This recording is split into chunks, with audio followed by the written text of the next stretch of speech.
What if a home could stay warm through freezing nights without a single spark of gas or a whisper of electricity? What if heat rose from the floor, drifted along the walls, or settled quietly into the stones beneath your hands? Across China, long before modern heating existed, families learned to survive brutal winters with methods shaped by patience, resourcefulness, and a deep understanding of how warmth moves through a home. How did ancient houses stay comfortable when snow piled high outside? And what hidden designs protected families through months of bitter cold? Stay with me as we explore how the Chinese heat their living room without gas or electricity. What if the warmth of a winter fire could spread through an entire room without flames ever touching the air? Imagine stepping inside a northern Chinese home on a freezing night. Outside, the wind carries ice across the fields. Inside, the walls themselves feel warm beneath your palm. How did families turn solid brick into a gentle source of heat? The roots of the Huokiang begin in regions where winters punished the land with long stretches of sub-zero cold. People noticed that thick masonry held warmth far better than thin partitions. Over time, builders began connecting small stoves or fireboxes to hollow channels inside the walls. When the family cooked or boiled water, the heat moved silently through those passages, warming the bricks from within. The idea required no extra fuel. It simply reused what was already burning for daily life. The heating secret lies in the way brick stores and releases warmth. Once the channels filled with hot air, the walls absorbed the heat slowly and held it for hours. Rather than blasting a room with sudden temperature changes, the Huokiang created a steady, even warmth that wrapped gently around anyone inside. You could sit beside the wall and feel a comfort that seemed to rise from its core, as if the house itself were breathing out heat. Stand in such a room, and the sensation feels almost magical. The air stays calm. The light from the hearth reflects softly on the warmed surface. You sense heat without seeing it, without hearing it. It is the kind of warmth that encourages people to gather, talk, share meals, and linger long into the evening. Today, Huoqiáng systems appear in older courtyard homes and restored heritage buildings. Modern architects study them for ideas on passive heating, admiring how they relied on timing, materials, and common household fires to keep families safe through bitter winters. They prove that heat can be guided, shaped, and stored with surprising elegance. In many communities, these walls shaped winter habits, offering steady warmth families trusted every night. Elders rested against them, and children learned how the bricks held heat long after the fire faded. What if the simple act of cooking dinner could heat an entire living room? Picture a winter morning in rural northern China. Frost dusts the windows, breath fogs the air. A family gathers around a stove built right into the wall, and as the pot begins to simmer, warmth quietly spreads through the room behind them. How did one fire manage to serve two purposes so perfectly? This idea, known as the Kàoqiáng Huǒlú, grew from centuries of living in climates where every bit of fuel mattered. Winters were long, firewood was precious. Families needed a way to cook their meals without wasting heat. Over generations, builders learned to place the stove directly against a thick wall that bordered the living space. When the cooking fire burned, the stone or brick wall absorbed the heat. When the cooking finished, the wall slowly released that stored warmth into the room on the other side. The heating secret lies in how the stove and wall work together. Instead of letting the fire's energy rise and disappear through a chimney, the wall captures it first. Brick and stone take time to warm, but once they do, they hold that heat for hours. The room behind the wall warms steadily, never suddenly, creating a soft, comforting environment that lasts long after the meal is finished. The rhythm of daily life becomes part of the heating system itself. Breakfast warms the wall for the morning. Dinner sends heat into the night. Stand near one of these walls, and the feeling is unmistakable. Your hand meets a gentle, even warmth. The air feels calmer than the icy world outside. You might hear faint cooking sounds on the other side, reminding you that comfort and nourishment are happening at the same source. In many homes, this warmth filled the central gathering room where families talked, repaired tools, drank tea, and rested through the coldest months. The Kàoqiáng Huǒlú shaped not just heat, but habit. It guided where families sat, how they arranged their rooms, even how they planned their cooking. It was efficient long before efficiency became a modern concern. Many traditional homes still preserve this system because it represents a practical wisdom that feels both familiar and deeply rooted in daily life. And while this method heated the home through shared walls, another technique warmed through the very seats people rested on, turning everyday furniture into sources of comfort. The next heating practice brings that discovery to the surface. Imagine sitting down on a wooden bench in the dead of winter, expecting the sting of cold. Instead, you feel warmth rising quietly from beneath you, as if the seat itself remembered the sun. No heaters, no wires. Just a simple bench connected to a hidden network of smoke channels. This is the world of the Nuǎnkàng Zuòwèi, a heating method that warmed northern Chinese homes for more than 1,000 years. But who first imagined warming a seat with nothing but redirected smoke?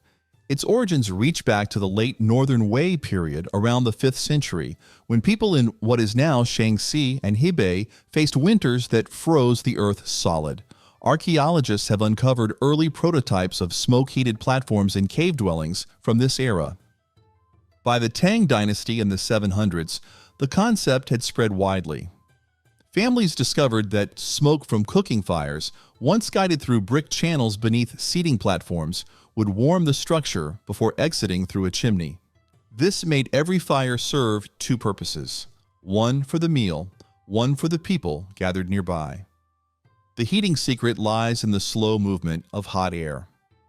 As the cooking stove burned, smoke drifted through a maze of narrow passageways under the bench. The bricks absorbed the heat, releasing it upward long after the fire had faded. The seat stayed warm through the evening, creating a cozy gathering place in rooms where icy winds pressed against the walls. Sit on one of these benches today, and you feel why this design lasted for centuries. The warmth is gentle, steady, and incredibly comforting. It does not surge or fade quickly. It envelops. Families often arrange their living spaces around these heated seats. Elders rested there after long days. Children studied, played, and listened to stories passed down through generations. The Nuǎnkàng Zuòwèi shaped daily life because it offered reliable warmth in the most human way possible, through a place to sit, share meals, and be close. Historical records from the Song dynasty describe entire communal rooms built around heated seating, especially in the colder northern prefectures. Even famous scholars like Su Shai mentioned the comfort of warmed brick platforms during winter visits. Today, these structures survive in rural homes, museums, and heritage sites. They remind people how much life once revolved around simple warmth and shared spaces. But if a bench could store heat beneath you, what happens when warmth rises from under tables and work surfaces instead? The next method begins to answer that question. Imagine sitting at a simple wooden table in midwinter, the kind found in northern Chinese farmhouses for centuries. Your hands rest on the surface, expecting the cold bite of winter. Instead, a soft warmth rises from beneath the tabletop, spreading into your palms and easing the stiffness in your fingers. No fire burns nearby, no charcoal smolders underfoot. The heat comes from a hidden system woven through the heart of the home. This is the Nuǎnshādì, a table gently warmed by smoke passing through flues beneath it. But who first thought of turning a table into a source of heat? The idea grew during the Northern Song dynasty, around the 11th century, when rural households faced harsh winters and limited fuel. Families already relied on heated platforms and walls, so builders began experimenting with smaller surfaces. They realized that smoke from a cooking stove remained warm even after it had finished heating the kàoqiáng, or nearby furniture. If redirected through nearby flues, that leftover warmth could heat other parts of the house. Tables, storage chests, and small work surfaces became natural candidates. The heating secret lies in this clever reuse of heat. As the stove burned, hot smoke traveled through a connected channel under the table before exiting a chimney. The tabletop slowly absorbed the warmth, staying comfortable long after the meal was cooked. This gentle diffusion made it ideal for daily tasks. People prepared food there, sorted grain, mended clothing, and gathered around it for winter conversations. The Nuǎnshādì transformed ordinary moments into a refuge from the cold. Historical records from the Yuan dynasty mention these warm tables in rural administrative notes, describing households that used secondary flues to capture heat efficiently. By the Ming dynasty, scholars like Song Ying-jing, author of the 1637 encyclopedia Tiangong Kaiwu, wrote about flue-powered furniture as examples of rural ingenuity. Sit at one today, and the experience feels deeply human. The warmth does not overwhelm. It spreads slowly, comforting the hands and easing the chill that winter presses into the bones. You can imagine families centuries ago sitting around the same glow, sharing meals and stories as snow drifted outside. But if a table could hold warmth long after the fire dimmed, what happens when the heating system itself becomes a massive structure designed to store heat for an entire day? There is a certain kind of winter cold in northern China that seems to settle into everything, not just the air, but the ground, the walls, even the sound of footsteps. Families centuries ago knew that surviving those months took more than a quick fire. It required something that could hold warmth long after the flames had disappeared. That idea eventually grew into the Zuòrlu, the heavy masonry heater. Its history reaches back almost 2,000 years. In the Han Dynasty, farmers and builders noticed how large stones left near a fire stayed warm well after the cooking was done. By the Tang Dynasty in the 700s, this simple observation had evolved into something far more intentional. Homes in the northern provinces began to include large brick or stone heating structures built directly into the layout of the room. These weren't decorative, they were essential, especially in places like Shaanxi and Shaanxi where winter temperatures plunged below freezing for weeks at a time. The remarkable thing about the Zuòrlu is how quietly it works. A fire burns inside a chamber for a short time, heating the thick walls surrounding it. When the fire fades, the masonry doesn't cool quickly. It releases warmth slowly, consistently, like a warm memory stretching through the night. There is nothing dramatic about it. No roaring flames, no sudden bursts of heat, just a steady presence that makes the cold seem easier to bear. People built their routines around it. Children playing on the floor edged closer to the warm stones without even thinking about it. Elders leaned against the surface to chase away the ache of winter. Some families dried herbs or fruit nearby because the gentle heat preserved the fragrance. During the Song Dynasty, the writer Shin Kuo noted in his Dream Pool essays how northern households could stay warm with minimal fuel thanks to these heat-retaining structures.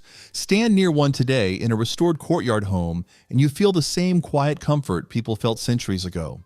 It is warmth without flame, heat without hurry, a reminder of how thoughtfully ancient builders worked with their environment. And if a single structure could hold warmth like this, imagine what happened when families placed the fire beneath the floor itself, letting heat rise from where they stood and gathered. The next method brings that moment to life. There is a moment in deep winter when the cold feels almost personal, slipping into sleeves and numbing fingertips no matter how many layers you wear. Long before modern stoves appeared in China, families found comfort by gathering around something far more ancient and familiar, a fire set into the floor itself. This was the Dailu, the sunken fire pit that once formed the warm heart of countless northern homes. But when did the idea of lowering a fire into the earth first take shape?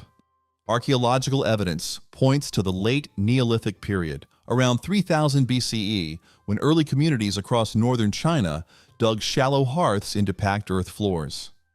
By the Zhou dynasty, roughly 1046 to 256 BCE, written records describe earth stoves used for both heating and cooking. The design evolved over centuries. By the Han and later the Tang dynasty, the dilu often included a metal or clay grating placed above the fire so families could sit close without touching the flames directly. The simplicity was intentional. It made the pit easier to tend and safer to gather around. What made the dilu so effective was the way it combined heat with proximity. A fire set at ground level warms the immediate air first, rising naturally through the space where people sit, work, or rest. The earth surrounding the pit absorbs some of the heat during the burn, then releases it slowly after the flames die down. The grating above the fire allows warmth to spread evenly, softening the room without overwhelming it. People didn't just warm their hands, they warmed their whole bodies. Historical texts from the Eastern Han mention families using the delu during harsh winters while sharing meals or storytelling sessions. Artists in later periods often depicted travelers gathered around sunken hearths in mountain inns, grateful for the steady glow rising from the earth. Even the poet Bai Juye wrote about resting near a winter fire set low to the ground, describing the comfort it brought after long journeys. Stand beside a restored delu today, and you can feel why it lasted so long. The glow reaches you softly. The warmth rises in slow waves. It feels communal, grounding, almost ceremonial. And if warmth could rise from the earth itself, what happened when families trapped that heat inside stones and carried it with them? The next method begins to reveal that warmth. On the coldest winter days, the first warmth often came not from fire, but from light. In northern China, families learned to capture every drop of sunshine by adding a bright, enclosed space to the front of their homes. This was the Yangguangfang, the passive solar sunroom that turned winter light into comfort. But how did such a simple idea become a household essential? By the late Qing dynasty in the 1800s, glassmaking had become more accessible, especially in northern provinces like Hebei and Shaanxi. Builders began attaching small glass or paper-paneled rooms to the south-facing side of homes. When the low winter sun poured in, the enclosed space warmed quickly, creating a pocket of heat that seeped into the connected living areas. Families timed their chores to these warm hours, preparing food or drying clothes in the sunlight. The secret lay in orientation and enclosure. South-facing sunlight entered easily, but the warmth had nowhere to escape. Walls and floors absorbed the heat, releasing it slowly into the evening. Even a few degrees made a difference in winters where fuel was scarce. Step into one today, and the light feels calm, almost golden, as if the room is holding onto the sun a little longer. Some winter traditions begin with a sound, and in northern China, one of those sounds was the soft clink of stones being lifted from a fire. Not logs, not metal, just smooth river stones warmed until they glowed with quiet heat. These were the Nuǎnshādì, heated stones that families carried from room to room to push back the cold. But how did this simple idea become such an essential survival tool? The practice dates back thousands of years. Archaeologists have found evidence of warmed stones in early Zhou dynasty sites around 900 BCE, where families used them to keep bedding warm in unheated rooms. By the Han Dynasty in the 1st century CE, written accounts describe travelers placing heated stones into cloth pouches during long, frigid journeys. Even soldiers stationed along the northern borders relied on them. Records from the Eastern Han mention generals issuing warm stones to troops during winter campaigns, knowing the cold could be as dangerous as the enemy. The secret of the Nuǎnshādì lies in the stone's natural ability to absorb and slowly release heat. River stones and rounded granite pieces were often chosen because they held warmth for hours without cracking. A stone placed near or inside a small brazier would soak up the fire's energy. Once heated, it could be wrapped in cloth or slipped into a wooden box and carried anywhere. Beds warmed quickly, hands thawed. Rooms felt less severe. The heat was gentle, steady, and far safer than an open flame. In many homes, the evening routine centered around these stones. Children waited eagerly for the moment the warmed stones were brought out from the hearth. Elders appreciated the reliable comfort that eased stiff joints during the coldest months. The poet Tao Yuanming wrote in the 4th century about retreating to a quiet room with a heated stone, grateful for its simple companionship during winter's longest nights. Hold one today, and the warmth feels almost alive. It reminds you how people once shaped comfort with the materials at hand, guided by nothing but observation and need. And if a single stone could carry warmth from the fire, what happened when families used tall, carefully shaped structures to guide heat and smoke through the home itself? The next method begins that story. While some innovations begin with warmth, others are built with smoke. In ancient China, families realized that guiding smoke correctly could transform the way a home stayed warm. That idea eventually led to the Taoqi Yandao, stacked ceramic chimney vents that quietly shaped both airflow and heat. But when did people first start building with ceramic tubes to manage a winter fire? Archaeological findings trace the roots of these vents to the Eastern Han Dynasty around the 1st century CE. Early homes in Henan and Shanxi show the first signs of ceramic flue tiles arranged in vertical stacks. By the Tang Dynasty in the 700s, the technique had matured.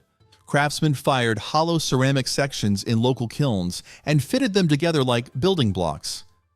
These vents carried smoke from keng beds, stoves, or heated platforms, but they did much more than remove fumes. Their heating secret came from the material itself. Ceramic warms quickly and cools slowly. As smoke traveled upward through the stacked tubes, the heat transferred into the clay. The vents then radiated that warmth into nearby rooms or upper floors. It turned a simple chimney into a secondary heating source. The taller the stack, the more heat it released on the way out. Families learned to position the vents near sleeping areas or storage rooms to protect food, bedding, and clothing from winter's bite. Historical texts from the Song dynasty mention households placing ceramic flues along interior walls to borrow heat from the departing smoke. Travelers' diaries from the Ming period describe inns that stayed surprisingly warm thanks to these clever vertical channels. Stand near an old Taoqi Yandao today, and you can still feel a faint warmth along the ceramic surface. It is the last whisper of a fire long extinguished, proof of how efficiently ancient builders used every bit of heat. And if ceramic vents could warm a home on their way upward, what happened when people began heating the floor beneath their feet with the earth itself? Not every ancient heating method began with fire you could see. Some warmth rose from the ground itself. Picture a winter home where the floor feels unexpectedly warm beneath your feet, even though no flames burn nearby. This hidden comfort comes from the Nuǎnshādì, the hot sand and gravel cavity floor that families once relied on during the coldest seasons. But how did people discover that earth materials could store so much heat? The earliest evidence appears during the Warring States period, around the 4th century BCE, when builders in northern China began experimenting with layered floors. By the Han Dynasty in the 2nd century CE, written accounts describe homes with raised platforms filled with heated sand. Archaeologists have uncovered remains of these floors in Han-era sites in Shanxi, showing shallow cavities beneath living spaces packed with river sand, pebbles, or crushed clay tiles. The heating secret rests in the way these materials absorb and release warmth. During cooking or fire tending, hot smoke or heated stones were directed into the cavity beneath the floor. Sand and gravel soaked up the heat quickly. Once warmed, they held onto it for hours, releasing it steadily upward. Families could sit, sleep, or work on floors that stayed warm long after the fire had gone out. Historical texts from the Tang Dynasty mention travelers resting on warm earth floors in mountain inns. During the Ming Dynasty, scholars such as Li Shizhen noted how sand-heated floors were prized for easing winter aches and making uninsulated rooms feel surprisingly livable. Stand on a restored Nuǎnshādì today, and the warmth feels grounded, gentle, almost soothing. It spreads through your feet into your legs, offering a comfort that feels older than the home itself. These winter traditions show how Chinese homes once stayed warm through skill with no machines. Heat flowed through walls, floors, and sunlight itself, and the same wisdom shaped their summer methods. To see how they kept homes cool with equal creativity, let's explore how the Chinese cool their homes without air conditioning in this next video right here.